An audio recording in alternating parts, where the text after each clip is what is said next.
hoy por hoy existe. Para bien o para mal existe. Entonces persiste todavía en algunos criterios que mejores que el frente sólido. Seremos más fuerza, haremos mejor la lucha. Son criterios que se seguirán discutiendo seguro hacia adelante. Los que tomamos la decisión firmemente convencidos que lo que hacíamos ya como sector, por el caso nuestro, la SIC, por más heroica que hayan sido nuestras luchas, por más sacrificadas que ellos hayan sido, ya no eran suficientes. Ya no queremos seguir engañando a los trabajadores solo con satisfacciones morales. Muy grande la marcha, exitoso la medida, tremendo paro, pero los resultados cero. Entonces nos fuimos convenciendo que ya nuestra lucha era insuficiente, que había que llamar a nuestro compañero de la CTE, que había que convocar a esa última central que surgió también en el proceso, que es UNACE, y lo primero que hicimos fue sentarnos para ver si es que estábamos o no a la altura del problema y frente a lo que las bases piden, en la capacidad de sentarnos a siquiera transitar en una unidad de acción. Esa es la que estamos ahora viviendo. Y la historia y los trabajadores juzgarán cuán consecuentes somos en esa tarea que nos hemos impuesto de manera unánime, voluntaria y libremente, sin ningún tipo de imposición. Pero dijimos, ¿cómo hacer para que esta unidad de acción funcione? Primero estudiemos el proyecto. Y nos pusimos a estudiar con muchísima responsabilidad. Y pudimos decir al gobierno, rechazamos esta ley. Al Ejecutivo le pedimos que ojalá lo retire. Y a las comisiones que se dictaminaron políticamente, porque no dictaminaron que sea trabajo de la comisión principal, dijeron que sea presupuesto de la comisión principal. Ahí hay decisiones de naturaleza política. ¿Cierto? La comisión de trabajo no la lidera el oficialismo, la comisión de presupuestos sí la lidera el oficialismo, entonces dijeron que la comisión de presupuestos sea la oficial, la principal. Entonces, compañeros, ante estas comisiones que se derivaron los proyectos, nosotros pudimos unificar unánimemente esta unidad de acción de estas tres confederaciones, una propuesta. Rechazamos, archiven los señores de las comisiones, señor Ollanta, en el mejor de los casos, retírenlo y sentémonos a instalar una mesa técnica, hagamos lo que no se ha hecho, hagamos de sentarnos y ver qué necesita el país y pruébenos a nosotros si realmente estamos o no en la postura de que haya una real reforma laboral dentro del marco de esta reforma en Estado. Esos 20 temas de discordia han sido los que ahora nosotros sustentamos, que son las razones, los fundamentos, el por qué decimos rechazo, archívese, el por qué esa posición de estar en contra de este 1845. Ya no al estilo de años atrás, solo decir de repente abajo, contra, no quiero, muera, ¿y por qué? Porque muera. ¿Pero por qué va a estar en contra? Porque estoy en contra, pues. No, nosotros hemos dicho que hay que inscribir para las generaciones que vienen, porque ya algunos ya nos envejecimos. Algunos me conocen a mí cuando vine aquí a dirigir mi inventor, hace algunos años. No estábamos como estamos ahora. Lo digo con la mirada ante los hombres de ustedes. Yo no soy hombre que tiene vicios. No tomo, no fumo, no hago vida desordenada. ¿Qué nos acaba? Esta tensión nos acaba. Este estrés de estar todos los días tocando y rogando a los congresistas que no reciban. Que hacen tocando al ministerio que por favor abra la puerta. Invocando porque el gobernante se acuerde que así como en la campaña nos convocaba los días que quería y le llenábamos los auditorios, hoy tal vez pueda acordarse que existimos y nos reciban nuevamente. La última reunión que tuvimos con Ollanta fue el 12 de octubre del año 2011. Eso lo tengo grabado yo, clarísimo. Se hizo olvidó de nosotros. ¿Cómo? Pero si antes de su elección presidencial éramos bastante convocados por él. Hoy que necesitamos se nos olvida. ¿Qué ha pasado? ¿Qué ha pasado? Que hay una decisión tomada. Esta reforma a la que se quiere transitar es la misma, es el mismo hilo conductor de la de Fujimori, de la de Toledo, de la de García, y el presidente Ollanta ha decidido transitar por la misma línea. Eso es concreto para nosotros desde la óptica de las tres centrales. Hecha la propuesta, los demás de los 20 temas de discordia, en los que nosotros señalamos hay temas innegociables. Y ustedes respóndanme para ver si estamos bien o mal. ¿Negociaríamos, compañero, la estabilidad laboral? No. Es innegociable, decimos nosotros. ¿Tendríamos que negociar y claudicar en la negociación colectiva? No, No podemos, estimado. Será, pues, sería el crimen más grande que cometamos, quienes decimos ahora ser dirigentes para las generaciones futuras que vienen. Porque el puesto que nosotros encontramos ha sido la lucha de los que nos han antecedido a nosotros, ¿cierto? Vamos a negociar, compañeros, lo que significa el derecho a la libertad sindical, y que esta tiene un trípode para entenderla, ¿no? Libertad sindical, asociarnos, la negociación colectiva y huelga. Compañeros, en los primeros meses, en enero, febrero, marzo, huérfanos de total apoyo a nivel de la bancada política. A partir de ello han empezado naturalmente también ya las bancadas políticas a tomar su posición. Hay ahora una posición que quiere marcarse y diferenciarse en el escenario del Congreso de la República, que es la de la Comisión de Trabajo. Que si ustedes han revisado su predictamen, de las aspiraciones y temas de discordia que hemos entregado a debate y a discusión, ellos ya recogieron varios. En cambio, el dictamen de la Comisión del Presupuesto solamente ha ejecutado por 3 cambios. Ha desaparecido del proyecto el artículo 54 de la tercerización. Ha desaparecido que estaba en el proyecto, en el dictamen, el tema de la categorización. Y ha innovado este tema que aparecía, que nos ponía en ubicaciones diferentes. 276 y 728 transitarán a la nueva ley de servicio civil voluntariamente. Y a nuestros compañeros Carlos decían, ustedes sí en la práctica van a ser obligados. Eso ha variado en el dictamen de presupuesto. Hoy estamos los 3 en la misma realidad. Los 3 transitaremos, los 3 regímenes transitaremos a la Comisión de Presupuesto voluntariamente, dice, y por eso es que nosotros estamos empeñados en que se precise con claridad cómo se entiende ese voluntariado. Termino, estimados compañeros, señalando que el martes va a dictaminar la Comisión de Trabajo. Se nos ha ofrecido que vamos a ir a sustentar también nuestras posiciones frente a su predictamen. Ya en el Congreso ya no debaten un proyecto. En el Congreso ya debaten los dictámenes. Uno que es de presupuesto y el predictamen de trabajo. El martes, a partir de ello, se convierte en dictamen. Tendremos 2 dictámenes. Trabajo y presupuesto. Y con ello, se presume que el 30 pudiera entrar al debate en el pleno del Congreso. ¿Qué suceda? A veces decimos solo el de arriba sabrá. ¿Qué es lo que puede suceder? Porque los 2 últimos jueves, esta unidad de acción siquiera ha permitido que a las bancadas políticas que en algún momento no nos entendieron siquiera que hay que debatir y que hay que escuchar a los trabajadores y que no se puede aprobar una ley al margen de escuchar a los trabajadores, que se pueda aprobar una ley a espaldas de un debate nacional que el país requiere. Y por eso se ha frustrado el debate los 2 últimos jueves. No es que se ha desaprobado ya la ley como algunos correos leímos, no. Se ha frustrado con menos el debate. Este 30 puede entrar al debate, dependerá de la voluntad de lo que hasta ahora es la dinámica en el Congreso, que las fuerzas políticas agrupadas en sus bancadas den o no el visto bueno a través de su firma del acta virtual que debe entrar al debate.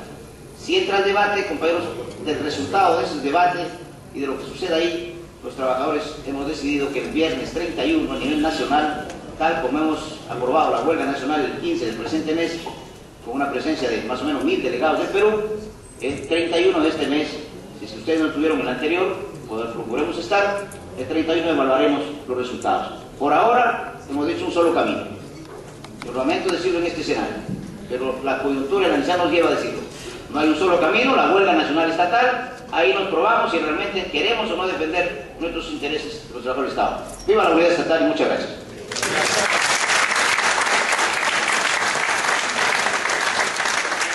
Bien, gracias don Winston Guamán. Análisis, beneficios y desventajas de la ley y servicio civil. Vamos a invitar seguidamente para ver la reforma del Estado y la ley del servicio civil al doctor Miguel Ñique. Vamos a recibirlo igualmente.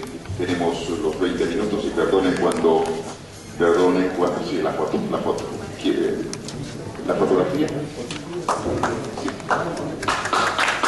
No, me decían una foto. Pero bueno, el doctor Franco se va a retirar. Vamos a despedirlo con un fuerte aplauso y gracias.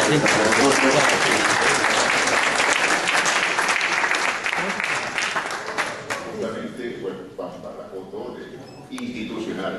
Nos piden. Les pedimos disculpas por pedirles tiempo porque se cumplen los 20 minutos que estaba previsto para cada una de las exposiciones. Ahora sí vamos a recibir al doctor Miguel Ñique Merino para ver la reforma del Estado y la ley del servicio civil. Señor Ñique, por favor.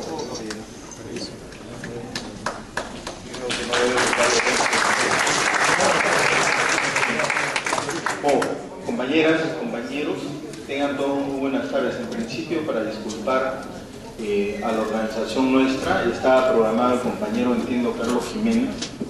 Yo vengo de otra actividad para tratar de cumplir con ustedes, aunque creo que ya no era tan necesario el esfuerzo de venir porque ya estaba Winston acá, y como él mismo ha precisado, esto no es un trabajo de una central, sino de las tres, y las tres centrales estábamos enfocados en el mismo tema, en los mismos objetivos, con los mismos argumentos, de manera tal de que si hay unas palabras reiterativas les voy a pedir mil disculpas.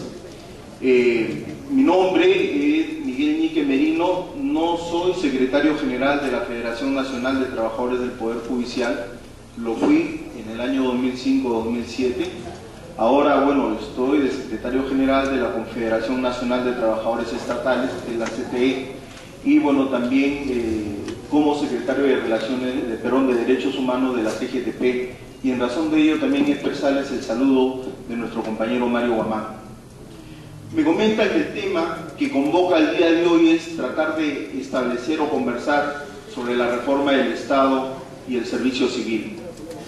Evidentemente de que ya tratar los temas de reforma del Estado hasta cierto punto resulta casi ocioso y de repente podría decir hasta cansado ver que todos los tiempos, todos los años tenemos que tratar estos temas, pero finalmente quedan ahí en el aire, porque posteriormente nos encontramos ante una barrera que es el Estado, que tiene otros parámetros, otro tipo de conceptos respecto a lo que es la reforma del Estado y lo que permite precisamente que se den circunstancias como las de ahora, en que los trabajadores no concuerdan con lo que es las políticas de gobierno, que no son políticas de Estado, respecto a la reforma del Estado.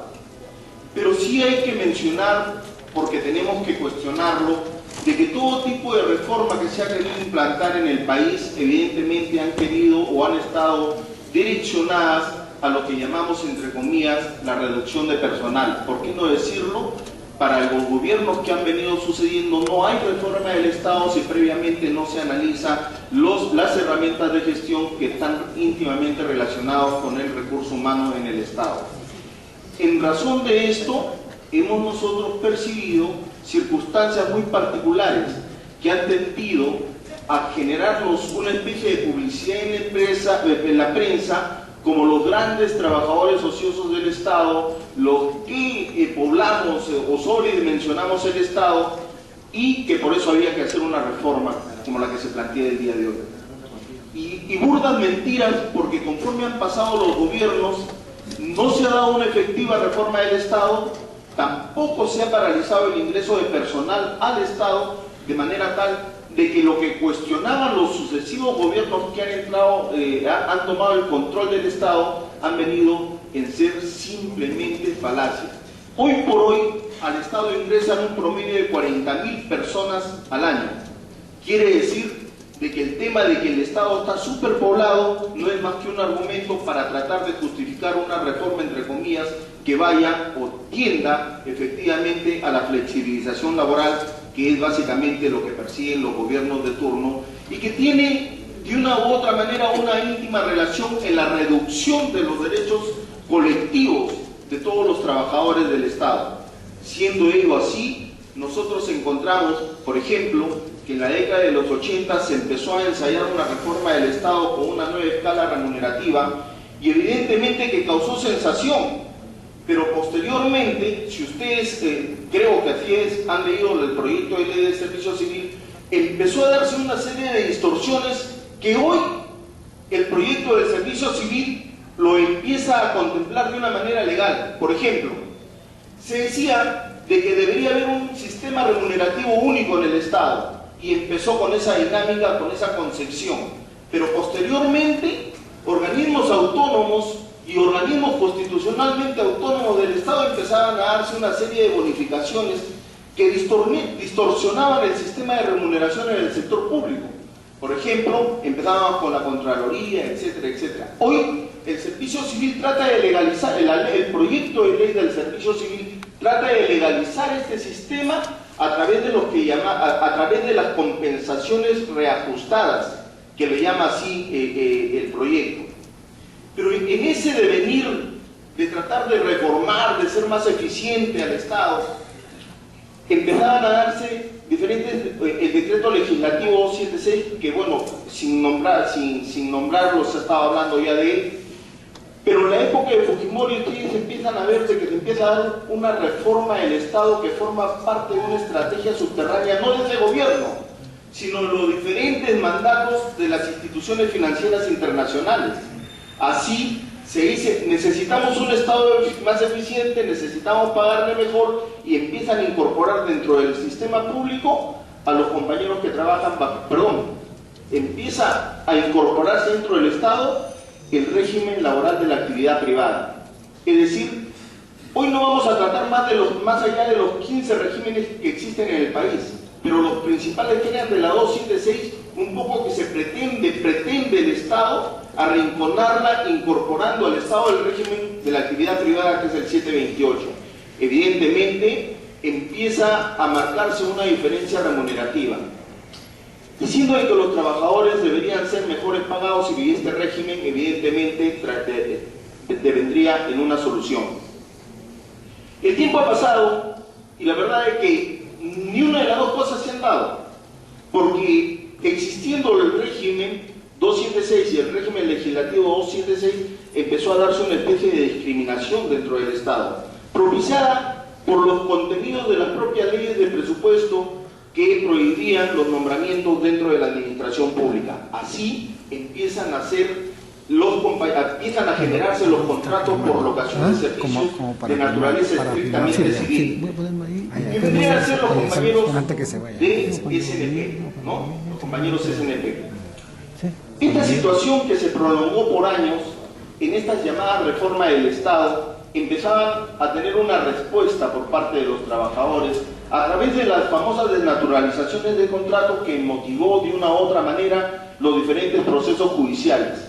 Pero es aquí donde el Estado, además de las tratativas propias de los tratados de libre comercio, donde empieza a mirar un nuevo esquema de contrato para todos los trabajadores, y se da el contrato administrativo de servicios, que de manera inicial los ponía a todas las personas, diremos así, para hablar propiamente, a todas las personas que estaban involucradas bajo este sistema, en una especie de limbo, que no sabíamos si eran trabajadores o no sabíamos qué cosa eran, ¿no? Yo no encuentro un término, pero la idea del gobierno era primero tratar de cumplir con ciertos parámetros que le imponían los grandes estados para la suscripción del Tratado de Libre Comercio, pero además para tratar una ola inmensa de demandas que se venían a favor de los trabajadores y en contra del Estado.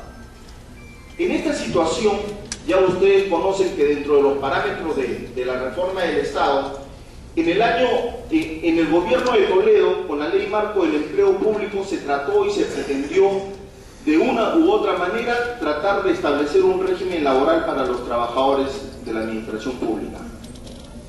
Así, los compañeros CAS empezaban a través de una demanda, de una acción de inconstitucionalidad, a generarse conceptos que les empiezan a dar el estatus ya de trabajadores. O sea, los compañeros CAS no vienen a ser trabajadores por el imperio de la doctrina, sino por imperio de una sentencia del Tribunal Constitucional. Y ello importaba el reconocimiento progresivo de derechos para todos nuestros compañeros bajo este régimen.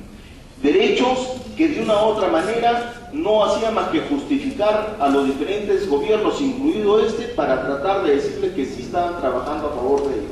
Lo cierto es de que los compañeros CAS empezaban a ser discriminados como nunca antes en la historia, y a través de un decreto legislativo que legalizaba y excluía todo tipo de aplicación del principio de primacía de la realidad para que puedan reivindicar sus derechos laborales.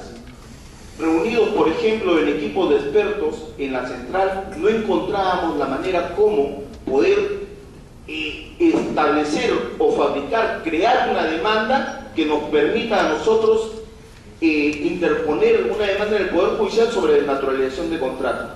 No lo encontrábamos y hasta ahora no se encuentra ese esquema que nos permita atacar directamente este decreto legislativo. Después de correr sumeramente por lo que se les acaba de explicar, nos encontramos que este gobierno propone el proyecto de ley 1846 dentro de un marco de la reforma del Estado, y nos empiezan a decir que esta ley lo único que busca, y se lo he escuchado al presidente del Consejo de Ministros, al congresista Daniel Abogataz y a todos los congresistas de las bancadas oficialistas, lo dicen, que este proyecto es única y exclusivamente para tratar de darle más derechos a los compañeros CAS. Entonces nosotros decimos, si esto fuera así, ¿por qué se les tiene que someter a un concurso de ingreso a los compañeros CAS en este régimen laboral? Pero además de ello, si fuera un régimen para los trabajadores CAS, ¿por qué tendrían que ser sometidos a un periodo de prueba si ya han estado postulando continuamente? Pero además de ello, si fuera así como dicen ellos, que es un régimen para los trabajadores CAS, ¿por qué no se respetan los derechos laborales de los compañeros CAS continuados? O sea, los que vienen de los SNP, ¿cierto? Entonces, poco a poco hemos ido desbaratando cualquier tipo de argumento contra este proyecto 1846, que bajo el esquema de una reforma del Estado pretendía sacarle la vuelta a los trabajadores. El día jueves, en una entrevista en ATV, la periodista Carolina Macedo decía, pero el señor presidente de SEBIL acaba de precisar de que en el Estado se necesita ubicar cuántos somos, quiénes somos y dónde estamos y si deberíamos estar ahí. Entonces la pregunta es, ¿necesitamos un proyecto como el 1846 para saber quiénes somos en el Estado? Evidentemente que no. Entonces, otro de los argumentos que daba el señor presidente de SEBIL decía lo siguiente: los compañeros de la 276 tienen como 400 conceptos remunerativos. Nosotros le corregíamos, no son 400 conceptos remunerativos los que tienen, porque si no, no tendrían ningún problema con sus ETS, ¿cierto?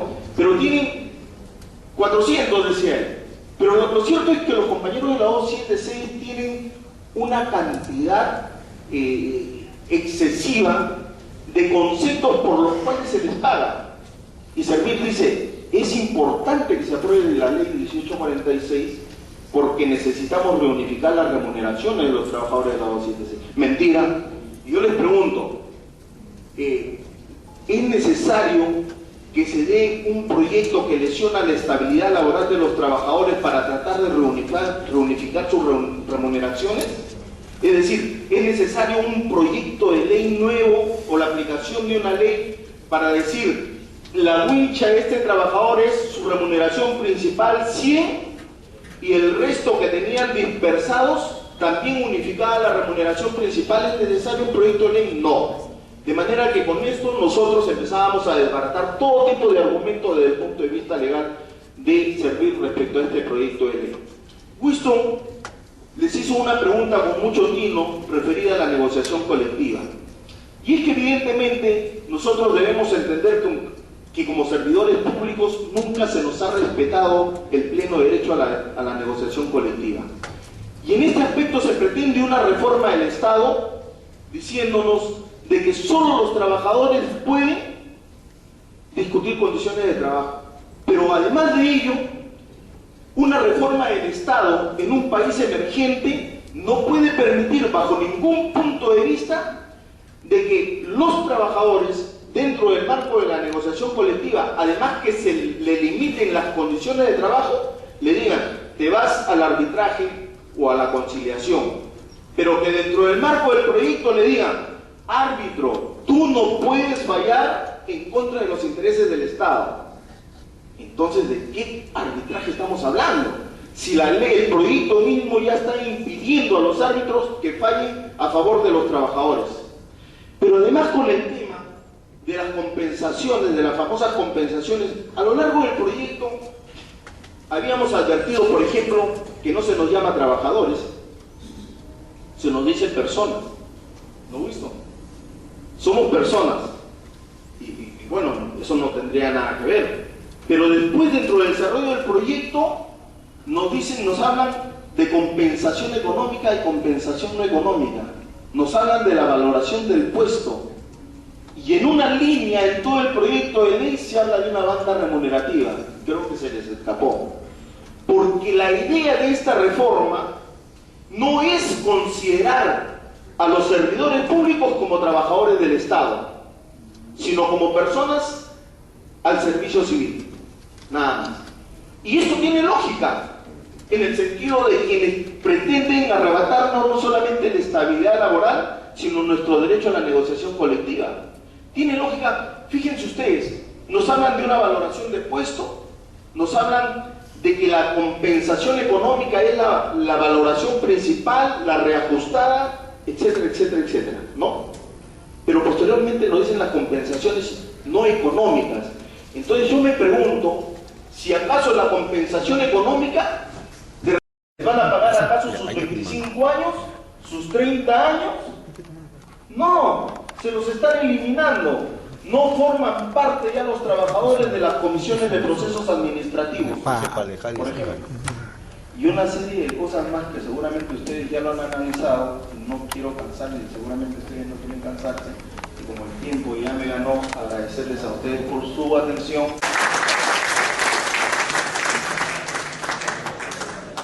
En efecto, son los servicios no personales y el CAS en el servicio civil. Señor Marpa. Sus inquietudes y en el poco tiempo que queda. Bueno, más o menos todos ya conocemos la historia, que empezando en la década del 90, en el 92, en ese año, en el 92, se paralizó, o se cerró en 2005, ya habían ganado miles de trabajadores su reposición. ¿Sí? O se despedían, hacían su acción de amparo por desnaturalización de sus contratos, mediante la ley 24041, que fue promulgada en el año 83, promulgada de la UNE, y que sigue vigente hasta ahora. Después de que los terceros manejan esa ley para desnaturalización de sus contratos. Y como todo el mundo volvía con acciones de amparo, despedían 20.000, volvían 10.000 por decir, porque obviamente sus juicios, sus acciones de amparo. Entonces el tribunal puso ahí un coto y dijo: no, que todos esos juicios se deriven por los juicios contenciosos administrativos.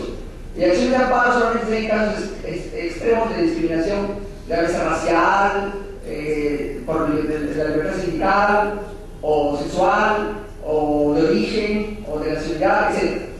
Y casos extremos, ¿no? De despidos arbitrarios.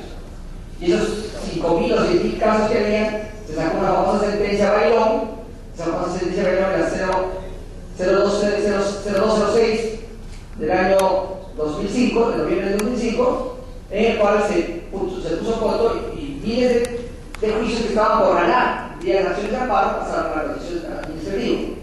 Entonces ahí los trabajadores empezaban haciendo historia, porque se estaban haciendo respetar sus derechos vía los mecanismos legales, las acciones judiciales que se imponían y se ganaban. Pero ahí vino ya la firma del Tratado de Libre Comercio, el gobierno de Alan García. E internacionalmente vino las observaciones de que en el Perú, en el Estado, había contratos desnaturalizados y trabajadores sin derechos, porque ese no tenía derecho a nada. Muchos de acá hemos sido, y son, o han sido, perdón, SDP, son casi ahora, 10 años, 15 años, 20 años, y durante todo ese tiempo que he sido SDP, nunca tuvieron vacaciones, nunca trabajaban 8 horas, sino 10, 12 horas o más. Y casos extremos trabajaban hasta todos los días de la semana, entonces descansaban, ¿qué les digo? 2 o 3 días de todo el mes. Es así, y eso no es mentira. Por ejemplo, de salud, he visto esos casos. Gente de seguridad que decían trabajar de lunes a domingo. Y si ¿cuándo se descansaban? Una vez a la quincena o 2 veces al mes. Y tenían que venir de lunes a domingo. Y cada 15 días era de descanso, ni siquiera un día por semana. ¿Sí? Y había gente que ganaba menos que todo el domingo. Entonces, por ejemplo, por la presión internacional de las ONGs, Amnistía Internacional, la OIT, etc., y por la necesidad de firmar el Tratado de Libre Comercio, se tuvo que sacar el CAS, pero que es más de lo mismo, peor todavía, porque aquí ya se legaliza el SNP convirtiéndolo en CAS, el CAS, el famoso contrato administrativo de servicios que hasta ahora existe. Y esto también empezaron nuevamente los juicios de naturalización de contratos y en el Poder Judicial, Corte Superior de Corte Superior, también los ex SNP y ahora empezaron a ganar los juicios de naturalización de los contratos porque el Poder Judicial lo determinaba así. Entonces el tribunal nuevamente en nuestra contra, ¿qué hace? Ya, como presentaron una acción de inconstitucionalidad con 5.000 firmas, entonces en octubre del 2010 declara que el CAS, es decir, el decreto legislativo 1057 es constitucional porque es un régimen especial. Porque en el Perú existen regímenes especiales y somos la mayoría de los trabajadores. Por ejemplo, el sector estatal es 1,5 millones de trabajadores. Las carreras especiales, los trabajadores de todos derechos, profesores, policías, maestros, médicos, diplomáticos, profesores universitarios, etc., somos más o menos 900.000 en el Estado. Y la administración pública propiamente dicha somos más o menos 560.000 o 580.000. De aquí los contratados CAS somos casi la mitad, el 40% o un poco más. ¿Por qué? Porque estamos llegando ahorita a 240.000 o un poco más de trabajadores. Y son estadísticas. En la estadística de octubre del 2012, lo que dice el proyecto éramos 218.000. En la estadística de febrero del 2013 éramos 234.000. Entre marzo, abril y mayo, 3 meses, debemos subir por lo menos 10.000 trabajadores más o un poquito más de repente. Estamos pasando de 240.000 y esto va a seguir aumentando. Entonces los CAS hemos estado en esta lucha, ex-SNP, y hemos seguido ganando juicios y el tribunal, con esa famosa sentencia interpretativa de la 002, prácticamente nos sentencia o nos da una carta de muerte para decir ya no hagan más juicios que van a perder ustedes. Eso fue así. Se dio el reglamento, se modificó el reglamento porque el mismo tribunal decía que bueno, tienen derecho a la sindicalización y tienen derecho a la huelga. Es decir, es un régimen especial, es un régimen constitucional, no es ilegal, no es desnaturalizado, así en casa bueno, en otras palabras, pero tienen derecho a la sindicalización y el derecho a la huelga. Y los trabajadores CAS, como es obvio, se nos abría una ventana de esperanza, una posibilidad de organizarnos y hacer valer nuestros derechos. Empezamos a organizarnos con más sindicatos. Tengo entendido que solamente en Lima ustedes vayan ahí a la subdirección del Ministerio de Trabajo. Solamente en Lima se crearon como 25 sindicatos CAS y a nivel de regiones por habrán pasado de 50 o más. Pero ¿qué sucedió? Basados en que es un régimen especial y que nuestros contratos son, digamos así, eventuales y precarios, se empezó a despedir y a desmontar sindicatos. Solamente han sobrevivido los más fuertes, los que tenían mejor organización, mejor fuerza, o los que tenían el apoyo de una federación, como el caso de salud, ¿no? O en universidades, en otros sitios, o los que de alguna forma han sabido sobrevivir en condiciones adversas.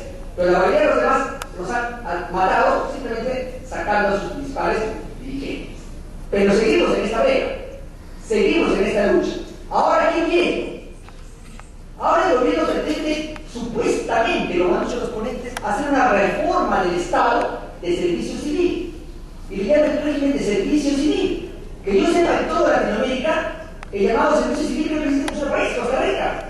Y por ahí otro, Guatemala, no sé más. Después en ningún otro país, a los trabajadores del Estado, a los trabajadores públicos se llama servicio civil. Si el régimen cree que está en una dictadura militar y que va a dividir servidores militares y servidores civiles, es decir, no vamos a ser trabajadores. Pero como no pueden tocar, como es obvio, porque tienen un basamento legal, a las 276 que han ganado tiene sentencia del Tribunal Constitucional para mantener su estabilidad laboral, y el 728 es un régimen privado dentro del Estado y no puede eliminarlo porque también incluye el sector privado, ¿no? Es obvio. Entonces, quieren esto hacerlo de dos formas. Primero, agarrando a los CAS y metiéndolos por la fuerza, vía concursos, entre comillas, y de esta forma te sacan o entras al régimen civil. Y paralizar dentro del Estado a la 276 y la 728. Al paralizar los dos regímenes, sencillamente poco a poco lo van matando, porque les congelan remuneraciones, les congelan derechos, le quitan de la negociación colectiva, entre otros derechos fundamentales y constitucionales. Entonces estamos ante arremetida de un gobierno, pero que en el fondo busca establecer una forma supuestamente de reforma del Estado y de un régimen unificado de todo el sector público, basado fundamentalmente en lo que es el fujimorismo a inicios de los 90, ¿no? Es decir, en el despido masivo y en un régimen totalmente precario y eventual. Esta es una arremetida, una acción compulsiva de este régimen, y hay que condenarlo a todas luces al señor Ollanta Humala y a todo su gobierno. No solamente porque ha traicionado las expectativas del pueblo y porque nos vendió cero o no sé qué, y nos prometió, creo que es lo que más ha prometido en toda la historia, creo que hasta superado a Hugo Chávez, a Fidel Castro en sus propuestas o en sus promesas, pero ha resultado todo lo contrario. Pero ahora su desesperación está en esto de aprobar como sea su llamado régimen civil, y para eso utilizar a los CAS y de pasada a meter a su gente.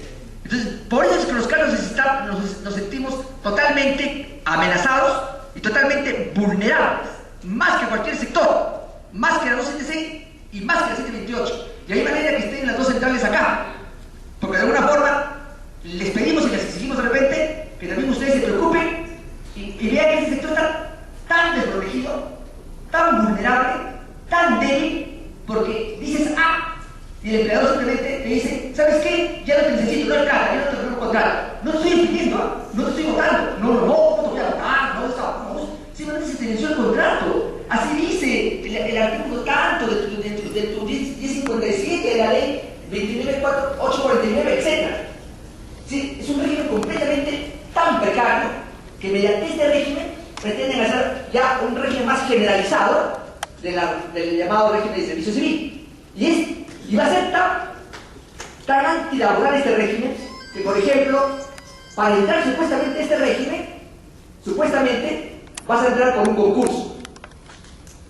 Y así has ganado con el mayor puntaje.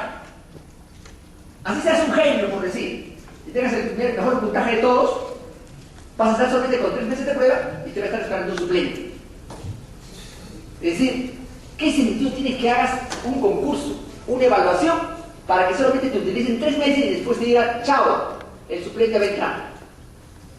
¿Sí? Es peor que todos, porque ni en el caso de esto, mucho menos en la 728 o en la 276. Entonces, por eso que tenemos que condenar y tenemos que prepararnos, compañeros, prepararnos, eso sí, mínimamente uniéndonos y organizándonos, y sobre todo haciendo mayor unidad con los compañeros de la 276 y la 728, en las instituciones donde ustedes están trabajando, y los sindicatos, los pocos sindicatos que existen, ya estamos en esa brega, trabajando conjuntamente, algunos se están unificando y todo lo demás, porque hay la necesidad de su unificación, y porque hay una gran arremetida, yo diría hasta de carácter fascistoide, del señor Ollanta Humala y de su gobierno. Y ahora pretenden este jueves 30 implementarlo esto. No es gratuito, por ejemplo, que a Toledo se le diga que su sueldo tiene 8 cuartos, y que el otro candidato tiene tal cosa y el otro candidato tiene tal cosa. No, con eso van a chantajear y decir, no te investigo, pero tus votos tienen que ser a favor de mi régimen de servicio civil. No te investigo, a la otra bancada van a decir lo mismo. Entonces esos son ya juegos sucios, arteros, de querer chantajear a bancadas completas para tener esa mayoría, tanto como es el fujimorismo, de repente hasta peor, porque supuestamente esto no es una dictadura sino un régimen democrático, y de esta forma quieren implementar. Y la única forma de hacer eso, aparte de que se pueda conversar con las bancadas y todo eso, que es difícil cuando están compradas o chantajeadas, es la lucha social, la organización, el evitar esto. El martes hemos hablado con la Comisión de Trabajo, dice que van a, en la Comisión de Trabajo, proponer un dictamen distinto, de repente mejorado, cosas por el estilo, y el jueves el Pleno, si es que existe el dictamen de la Comisión de Trabajo, supuestamente tendría que unificar los dos dictámenes, pero lo correcto sería que se archive, porque acá no se está creando un régimen único, se está creando un cuarto régimen para supuestamente despedir a los del CAS y meter gente nueva en este régimen y matar a la 276 y la 728. Entonces, compañeros, no tengo más que hablar porque creo que ya estamos a 10 minutos que termine el evento. Quisiera más que todas las preguntas, termino con esto, pero desde ya le decimos que la Coordinadora de Trabajadores Públicos Contratados, CAS, contra PUC, está por la unidad y está trabajando directamente con los demás sindicatos dentro de las instituciones públicas donde se desarrollan. Eso es todo, gracias.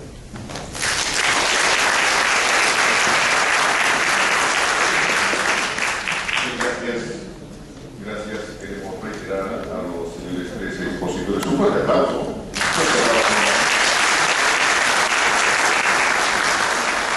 Análisis, beneficios y desventajas de la Ley de Servicio Civil, proyecto de ley número 1846, evento organizado por el despacho del señor congresista Johnny Lescano Antieta. Tal vez a una consulta.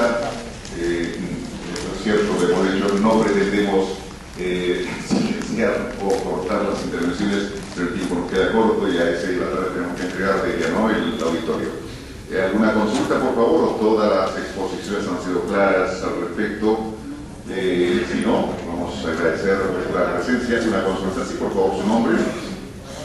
Fernando Felipe Guerrero, presidente de la Juventud, base de la CIP. Compañeros, la pregunta es a todos. ¿Nosotros tenemos derecho a la felicidad o no, compañeros? Contesten. El trabajo, la estabilidad laboral es parte de nuestra felicidad, compañeros. Así es. El 29 iniciamos la huelga, compañeros. Gracias.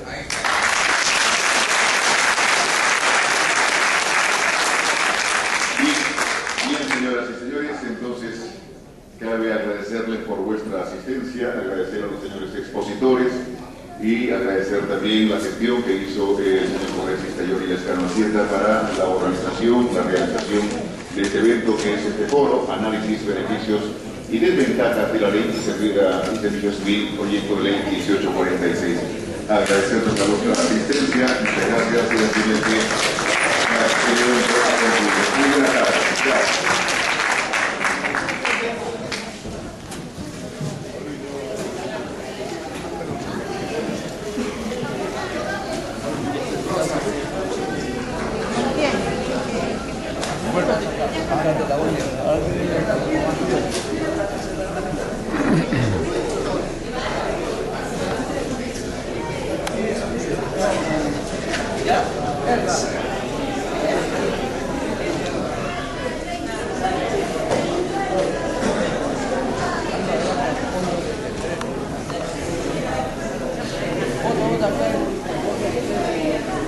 Aquí más bien, acá.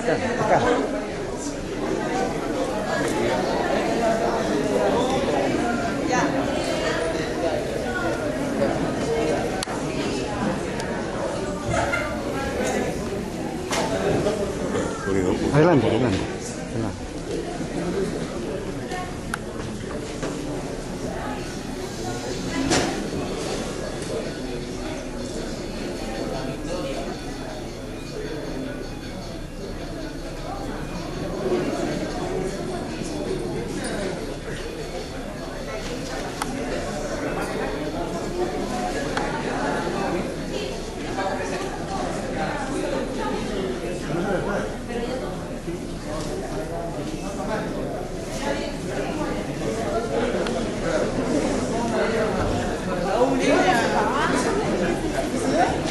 Con todo la uni.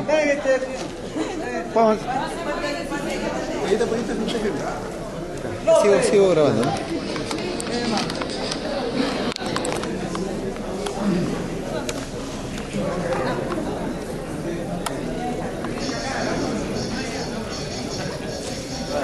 Suban por una vez para... Apúrense. Está. No, yo no. Usted me pasa a ver. Espérate. 1, 2, 3. Una más. Ya. 1, 2. ¿Ah?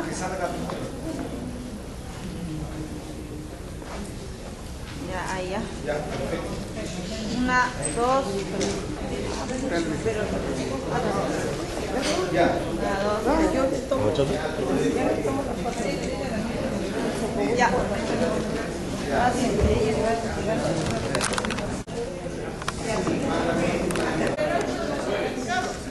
Ah.